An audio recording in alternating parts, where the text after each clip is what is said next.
And heart and beautiful smile Chadalavari Srinivasarao గారిని మాట్లాడవలసిందిగా కోరుకుంటున్నాము. Sir please.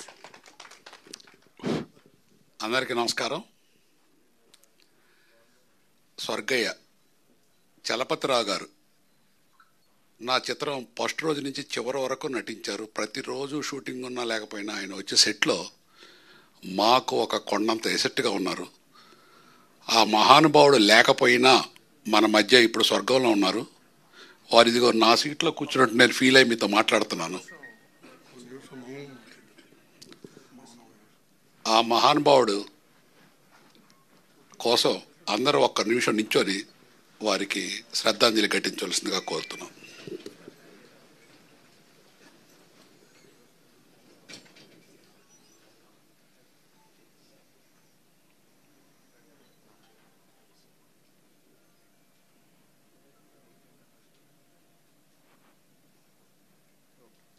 ఓకే.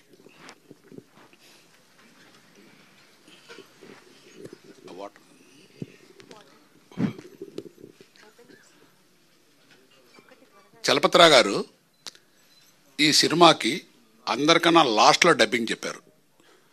ఆయన డబ్బింగ్ చెప్పి వెళ్ళిపోతూ ఇదే ప్రసాద్ ల్యాబ్లో ఈ పక్క డబ్బింగ్ థియేటర్లో ఆయన ఒక చివరి మాటలు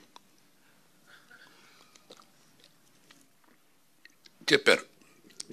వారు దాదాపు కొన్ని వందల వేల సినిమాలు చేశారు. నేను ఆ వీడియో నాకు మా కోడేరు రాఘవ దగ్గర ఉంది. అది ఇప్పుడు చూపించాను. రిలీజ్ అయిన రోజు మీకు చూపిస్తాను. ఈ పిక్చర్ రిలీజ్ అయిన రోజు ఆయన ఏం చెప్పారు అనేది. నేను ఆయన చెప్పినవి చూసి నేను పెద్ద ఓహో నా మీద ఉండే అభిమానంతో చెప్పారు అనుకున్నా ఆ రోజు.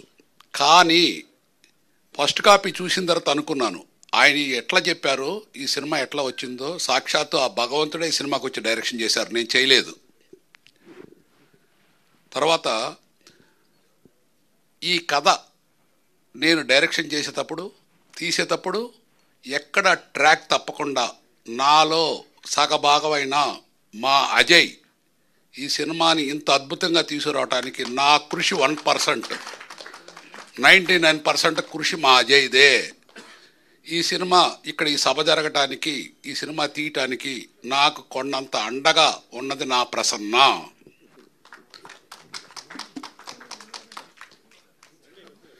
ఈ చిత్రంలో హీరోలు ఎవ్వరూ లేరు, కానీ తెర వెనక మాత్రం పెద్ద పెద్ద హీరోలు ఉన్నారు.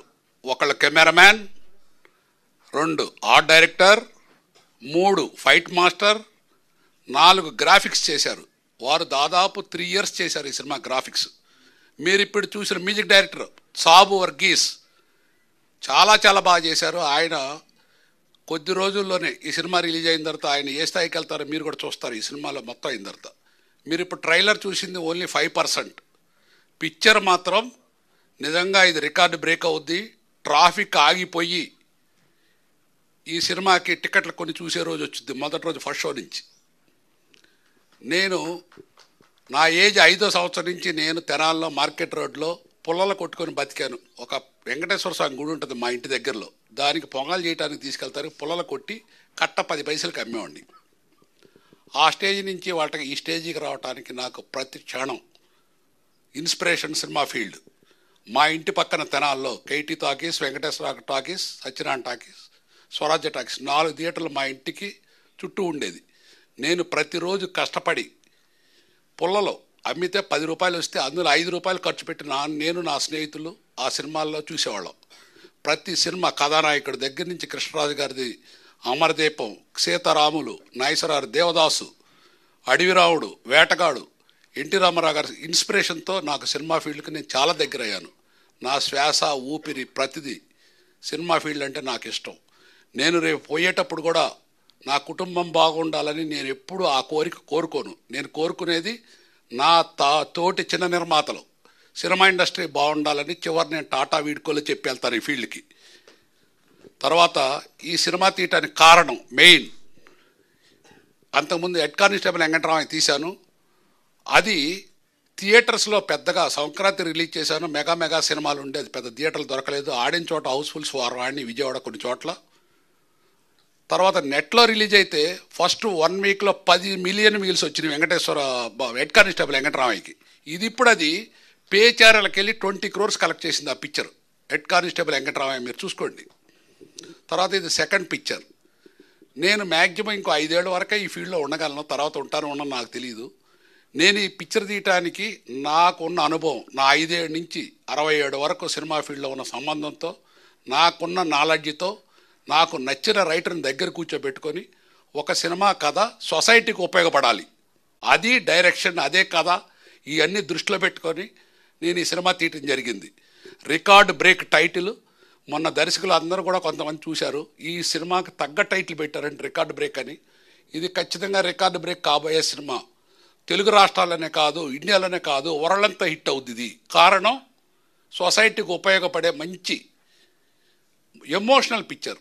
ఈ సినిమా సెకండ్ హాఫ్లో చివర 45 minutes ఎవరన్నా ఏడవలేదంటే అంకితమయ్యి వాళ్ళు ఏమనాలి మీరు అర్థం చేసుకుంటారు రిలీజ్ అయిన తర్వాత. But this film creates wonders wonders wonders. తెలుగులే కాదు అన్ని భాషల్లో కూడా చేస్తే ఇది అట్లా తయారైంది ఈ పిక్చరు. నేను ఫస్టే చెప్పాను, ఇది నేను చేయలేదు, సాక్షాత్ ఆ భగవంతుడే డైరెక్షన్ చేసి తీశాడు. మీకు కూడా ఈ పిక్చర్ మీరు ఇప్పుడు ట్రైలర్ చూసింది 5% అని చెప్పాను. నేను ఒక వారం ముందు, ఇది వచ్చే శనివారం మన ప్రెస్ జర్నలిస్టులు అందరూ మీరు చూసి ఈ సినిమాను ఆశీర్వదించాలని ఒక వారం ముందు ఫుల్ పిక్చర్ అయితే చూపిస్తున్నాను. ఇదే ప్రసాద్ ల్యాబ్లో మీరు చూడండి. ఈ పిక్చర్ చూసిన తర్వాత సెకండ్ హాఫ్లో బయటకు వచ్చేటప్పుడు మీరే చెప్తారు, ఏం చెప్తారో రాసి పెట్టుకోండి, నేను ఇవాళ చెబుతున్నాను. బట్ నాకు కావాల్సింది ఏంటంటే మీ అందరి కోఆపరేషన్. ఈ పిక్చర్ జనంలోకి తీసుకెళ్తే చాలు. ప్రజలు దీన్ని ఇంత చిన్న సినిమాని ఎంత పెద్ద హిట్ చేస్తారో రేపు జరగబోయే రోజుల్లో తెలుసుద్ది. అంతకుమించి నేనేం చెప్పను. తర్వాత ఈ సినిమాకి సంబంధించి ప్రతిరోజు కూడా ఒక పండగలాగా షూటింగ్ చేశాము. అది అందరూ చేస్తారు, అందరితో పాటు నేనే. నా ఆర్టిస్టులు అందరూ కూడా, ఈవెన్ ప్రొడక్షన్ బాయ్ దగ్గర నుంచి, హీరో దగ్గర నుంచి, హీరోయిన్ దగ్గర నుంచి, ఈ సినిమాలో ఇద్దరే మనకు తెలుగులో తెలిసిన వాళ్ళు ఉన్నారు. ఒకళ్ళు చలపతిరావు గారు, 2 సత్యకృష్ణ గారు. చలపతిరావు గారు లేరు, లేకపోయినా ఐశ్వర్యతో ఉంటుంది. సత్యకృష్ణ గారు ఆవిడ చాలా సినిమాలు చేశారు. ఈ పిక్చర్లో ఒక ఇన్స్పిరేషన్ రోల్ ఇచ్చారు. నాకు తెలిసి ఆ ఆర్టిస్ట్కి జన్మ ధన్యం, ఆ అమ్మాయి ఆ క్యారెక్టర్ చేసిన దానికి. తర్వాత ఇద్దరు హీరోలు, రగ్ద తల్లిగా చేసింది అజయ్ చెప్పాడు, మీరే చూస్తారు ఆ అమ్మాయి తల్లిగా ఎట్లా ఉంటుందో, ఆ అమ్మాయి ఎంత న్యాయం చేసిందో. ఆ అమ్మాయి క్యారెక్టర్ ఎక్కడికో వెళ్ళిపోతుంది పిక్చర్లో, అంత బాగా చేసింది. అన్నిటికీ మించి యాజ్ ఏ డైరెక్టర్ ఆడియన్గా నేను చెప్పేది, ఒక ఎదురు సీట్లో కూర్చొని ఒక ఆడియన్గా సినిమా చూస్తే ఏం చెబుతారో ఆ ఉద్దేశం చెబుతున్నాను. ఇది చరిత్రలో నిలిచిపోయే ఒక గొప్ప సినిమా అవుతుంది. Thank you. Super sir, thank you so much. Nation వైడ్గా